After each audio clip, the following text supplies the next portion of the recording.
Hello everyone, this is Babamot. Welcome to another Homeworlds game commentary.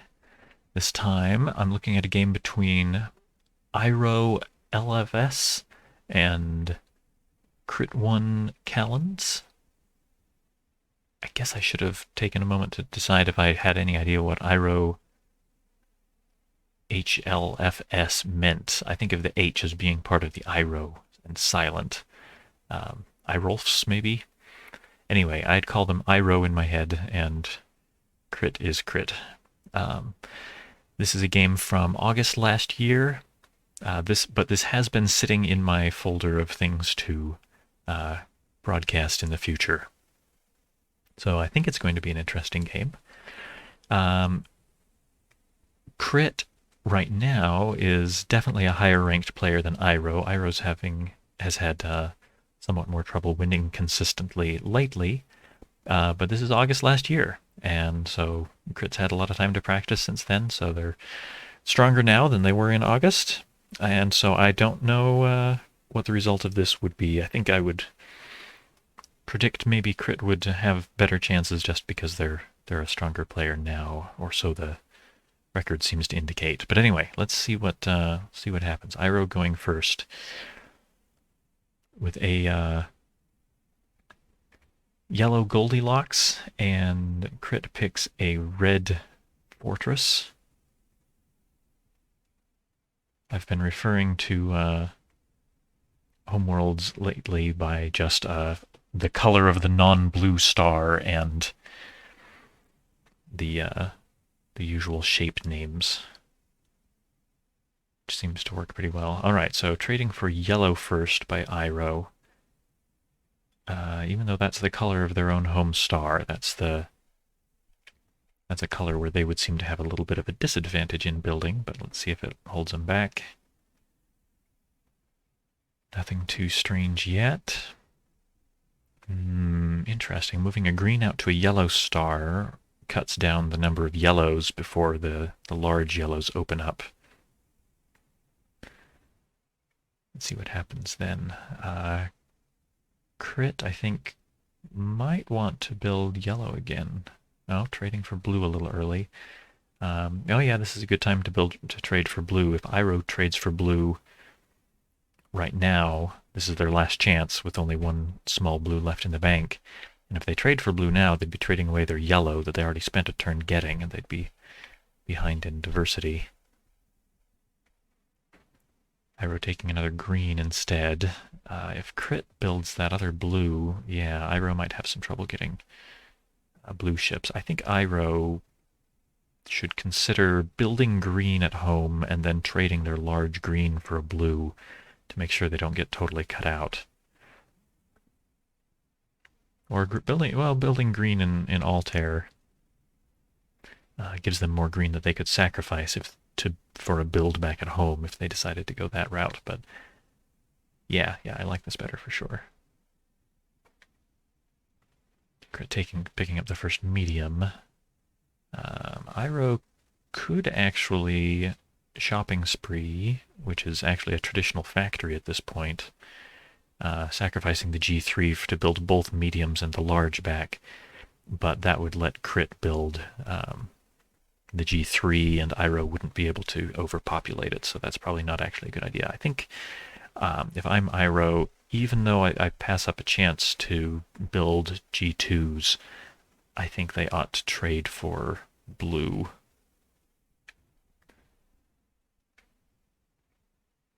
Okay, they build a G2. Oh, honestly, that's probably better because they can trade the G2 for a B2 rather than having to trade their large green ship to a color that blue is not all that great for sacrificing usually, where green is one of the most powerful sacrifices. So that's probably smarter overall. Now, so Crit has spread out their greens, taking up a small red star.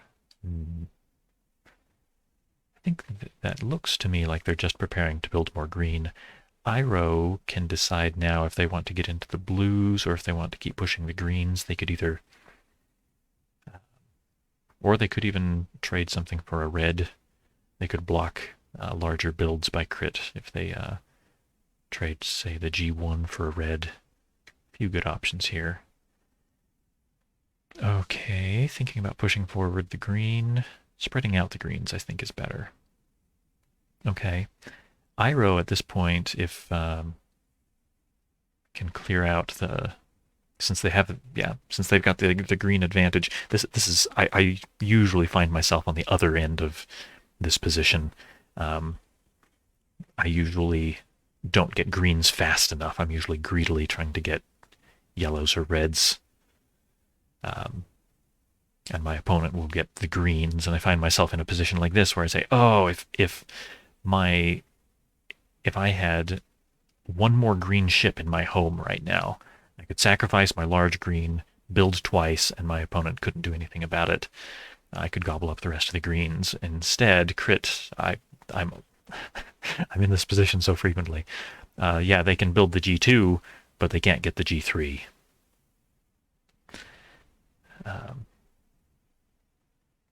So we'll see what they decide to do about it. They could, I suppose, try to block the G3 build by sacrificing the Y1 to move the G2 to a large green star, but that's pretty costly and not likely to end up anywhere good. Okay, Crit's thinking just pushing the yellows. Okay. Iroh now. Let's see the shopping spree. No. Discovering the G3 star, that's not the answer. Sacrifice the G3. Build G2 at home, G3 at home, and a G3 in caster. Crit can't catastrophe any of those. That works just as well. I might like the large ship in a more advanced position, although by building it back at home, it's got access to blue, so they can trade it for another color if they feel like in the near future. All right, Crit now has missed out on the large greens. Let's see how they adapt. Spreading out the yellows. All right. Always looking for the... I've trained myself to always be looking for the shopping sprees. All right. Crit now, if with this spreading out of the yellows, could, if Iroh doesn't prevent it, sacrifice G3 to build 2 of the yellows at home and 1 in Beetlejuice. That comes out pretty well for Crit. They catch up on large ships. And there would be a large green left in the bank available for building, but Iroh wouldn't want to actually build it because everywhere they've got would be susceptible to catastrophe. Okay, Iroh might try to block the second large that Crit wants to build by moving a ship to a large yellow star. That's probably what I'd be looking at first here. Building their own yellow. That's all right. Not as good though, I think. Crit could, in fact, Crit doesn't even have, if Iroh sticks with this, Crit doesn't even have to sacrifice their G3, since there's not a third build action that they would want to take. They should just sacrifice the G2 to build the 2 large yellows, and then they've got 3 larges. Suddenly Crit is ahead on large ships. So I think Iroh should take that back. Nope. Let's see if Crit agrees with me. They're just building a Y3 ordinary fashion. Oh, okay. Well, they missed a nice opportunity there, I think. Though they might get to build it. Well, in fact, they probably should build it on their next turn. So Iroh needs to deal now with a pretty big threat that Crit could move the G2 into Iroh's home for the catastrophe. Iroh would lose all of their larges. You know, even moving in a Y1 to destroy Iroh's home star would be pretty good for Crit. So Iroh should probably do something about both of those threats, and they would like to clear this Y3 out of the bank to keep Crit from building it. Let's see what they come up with. Okay, they're worried about the greens. Spreading out the greens at home is pretty good. That keeps them from losing their large ships. See if they got any more ideas. Now they're thinking about clearing the yellow threat. That saves their home star, but not the large green ships. Ooh, I don't like that too much. I think Crit should destroy Iroh's larges. Sacrifice the Y3 to move in the G2. There it goes. Yep, for the catastrophe, and Crit has one additional move action.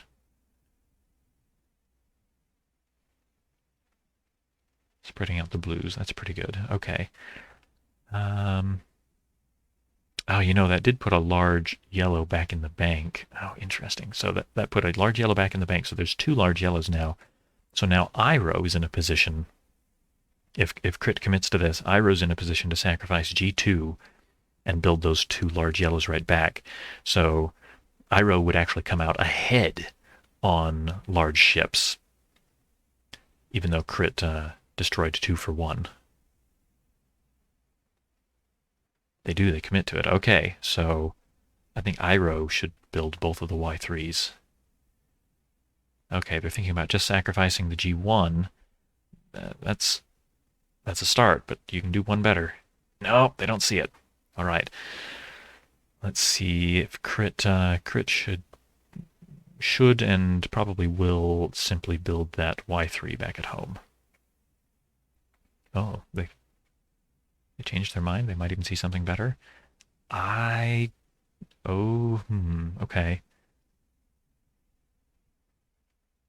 Crit is thinking about pushing their Y1 into a position where it can catastrophe Iroh's entire home fleet and star, but I don't think that's a good idea. Iroh can simply trade away one of those yellows for a red, for example, and I would trade the small yellow for red if I'm Iroh in this position, so that I can capture the Y1 if it comes to my home, and Crit can't win the game, and it blocks them from building the Y3. So Crit by pushing this Y1 forward is giving up the chance to build the Y3, I think. I did it. All right. I think that was unwise. All right, Iroh from here, they do need to deal with this this Y1 threat. Trading Y1 for R1 is the first thing that comes to my mind. Looks like they thought of that too. Okay. What does Crit do about that? They're ahead on blues, behind on red.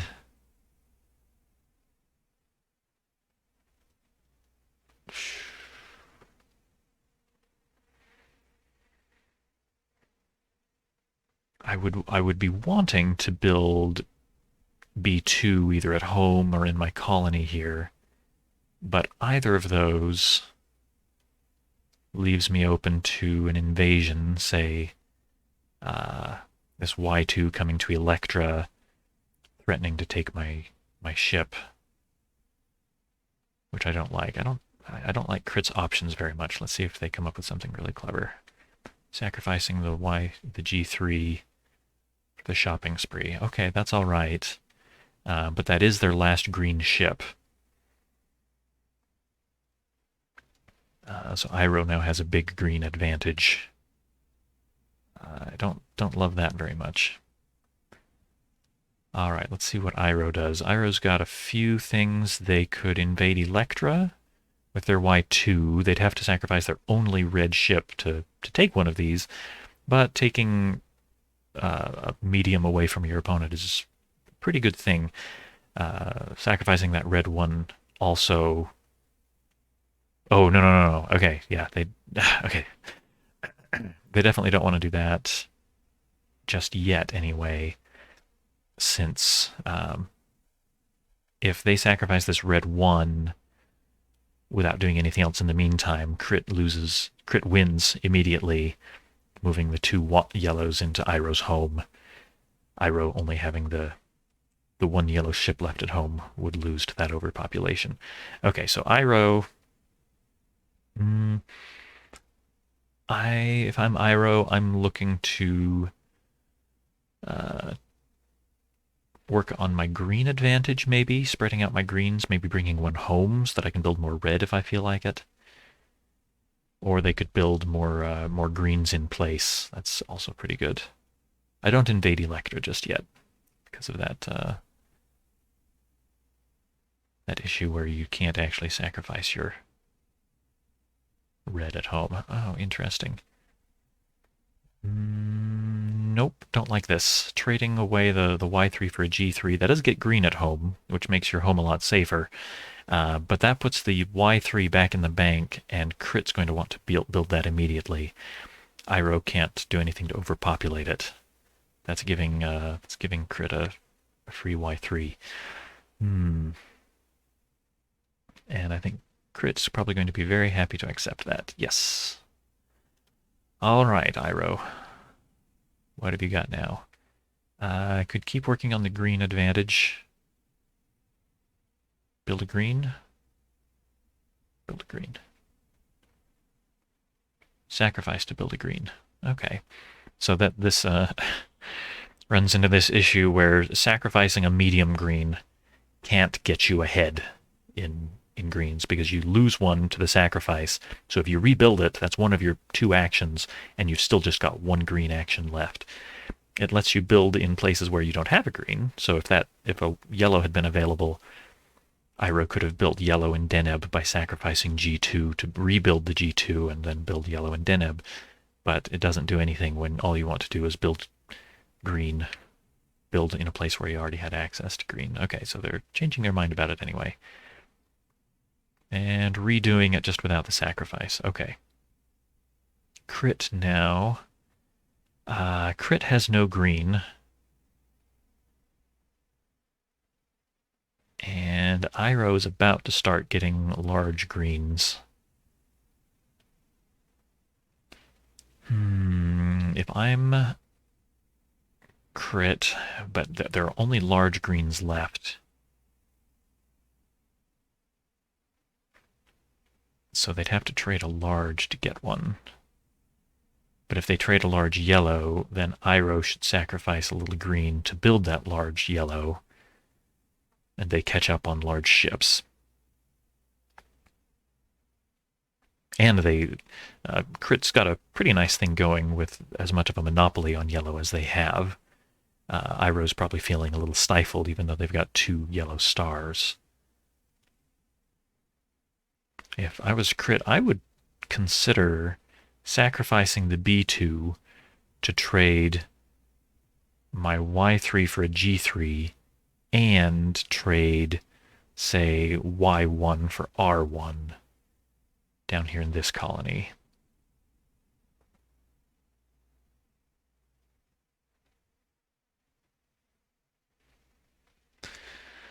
That's one thing that would help to block the G3 builds. Another thing I would consider for Crit, though, this would be a very wild approach. Okay, well, I'm going to tell you the suggestion I was going to make and why it won't work. I would consider moving a Y1 into Iroh, then the Y3, then the Y1. So start moving these yellows into Iroh's home one at a time to blow up the yellow star, and then Iroh's home would be connected to Crit's home, and Crit with their remaining Y3 can start moving their blues into Iroh's home. They're not quite in the right places to all move in at once. The reason that Crit can't start moving these yellows in one at a time, though, in the fashion that I often suggest, is that by moving the large yellow into Iroh's home, they're trying, so small yellow, then large yellow. Moving that large yellow in will usually create a threat where if Iroh doesn't capture it, then the large yellow starts capturing Iroh's ships, and Iroh loses soon after that. But Crit doesn't have any red, so they're not set up for that kind of attack just yet. All right, that's a longer rabbit hole than I really wanted to go down. Let's see what Crit decides to do. Trades the little yellow for red. Iroh's going to start gobbling up greens if Crit sticks with that. But Crit definitely does need some red, so I guess now's an okay time to get it, even though Iroh catches up on larges. Okay, Iroh gets large. Green.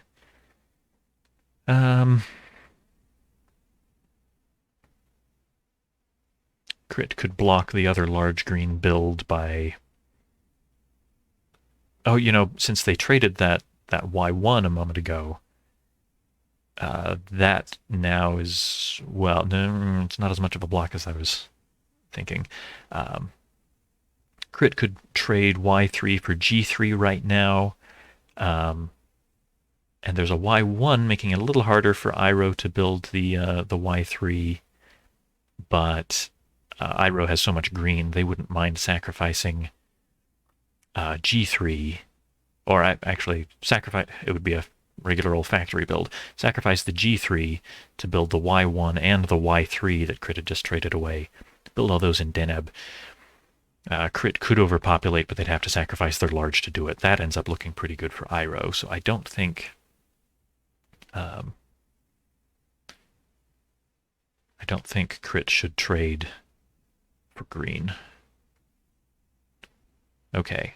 Looks like they're thinking about the slow yellow push that I was talking about earlier.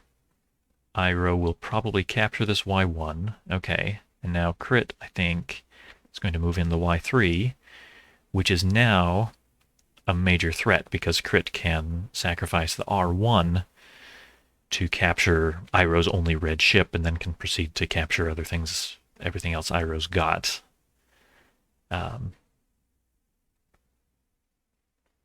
So I think Iroh's got to either capture this invader, or they could build the Y1 and save the time. Though honestly, I think they should just capture it and force Crit to use their other yellow ship to finish off this catastrophe. No, if Iroh just reduces the yellow population that way, Crit captures the red, and then Iroh is sunk. Oh, no, they stuck to it. All right, capturing the green works too. Well, actually, not as well. So usually I recommend capturing the largest ship you can, but in this case, Crit just sacrificed their only red ship. Iroh actually has a pretty, well, it's not quite going to work, but Crit just, if they commit, sorry, I'm stumbling. If Crit commits to this, they're giving Iroh half of an opportunity to get back into this by moving another large ship back into their home. Crit can't capture it immediately because they have no red. So I think Crit will still end up winning, but they're going to have to take some time trading their B2, or maybe their R3, their Y3 for red, for a sacrifice to finish off this invasion. All right, Crit should take that back and take the red instead. Nope. All right, so Iroh now moves back their big green. Oh, interesting, with a sacrifice. I don't think... They didn't need the sacrifice. I don't think the sacrifice helps them in any way. Yeah, the G3 was already at a yellow star. They didn't need to sacrifice the Y1 to move it, but I don't think that's going to be very relevant. So Crit now says, well, great. I've got large ships in my opponent's home, but no red, nothing I can do with it.